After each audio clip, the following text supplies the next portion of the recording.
कमाते हैं और ऐसे में आपकी माँ का खर्चा है सो अलग। अरे ऐसा क्या खर्च करा देती है मेरी माँ है? और वैसे भी तुम तो कमाती नहीं हो ना। आखिरकार बोल ही दिया ना आपने कि मैं पैसा नहीं कमाती हूँ। दिखा ही दिया ना आपने मेरी औकात, जता ही दिया ना कि मैं किसी काम की नहीं हूँ इस घर में। अरे नहीं नहीं टुनटुनी, तुम गलत समझ रही हो।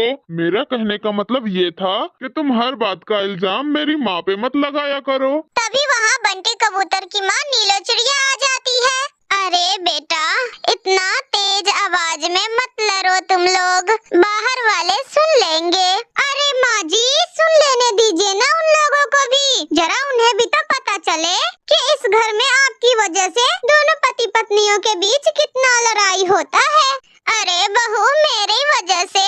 अरे मैंने तो तुम लोगों को कभी ये नहीं बताया कि मेरी वजह से तुम दोनों लड़ाई करो। माँ देखो, आप जाओ यहाँ से। मैं बात कर रहा हूँ ना टुनटुनी से। मगर बेटा, यहाँ बात तो मेरी चल रही है ना, तो मुझे तो बोलना ही पड़ेगा। बताओ बहू, क्या दिक्कत है तुम्हें मुझसे?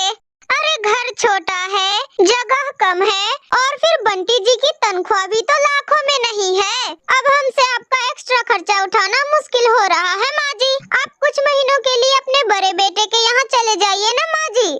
एक्स्ट्रा खर्चा? अरे माँ है मेरी, हमने किसी को पनाह थोड़ी न दिया है। और ये एक्स्ट्रा खर्चा क्या होता है?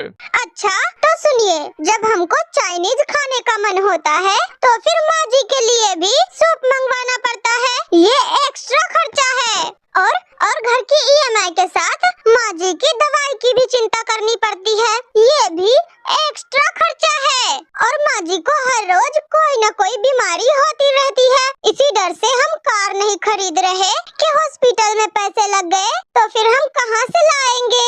और खाने पीने कपड़े इधर उधर के खर्चे तो मैं जोड़ भी नहीं रही हूँ। अरे ये सब तो मैंने अपने बेटे बंटी के लिए भी किया है, लेकिन ऐसे तो मैंने उंगलियों पर भी इसका हिसाब नहीं रखा।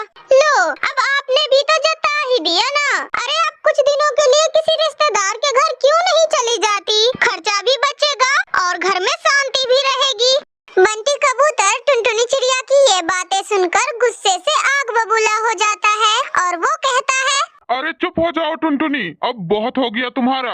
अरे वो मेरी माँ है और उनका इस घर पे हम दोनों से भी ज्यादा अधिकार है। और अगर तुम्हें खर्चे बचाने का इतना ही ज्यादा शौक है तो तुम क्यों नहीं चली जाती अपने मायके? अरे घर में शांति तो तुम्हारे जाने से भी हो सकती है ना।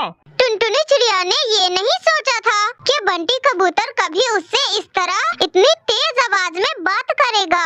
अपनी माँ के सामने बंटी कबूतर ने टुनटुनी चिड़िया से इतनी बेरुखी से बात की कि टुनटुनी चिड़िया ने सोच लिया कि अब वो अपने मायके चली ही जाएगी। फिर अगले दिन जब बंटी कबूतर अपने ऑफिस गया था, तभी टुनटुनी चिड़िया अपने मायके चली जाती है।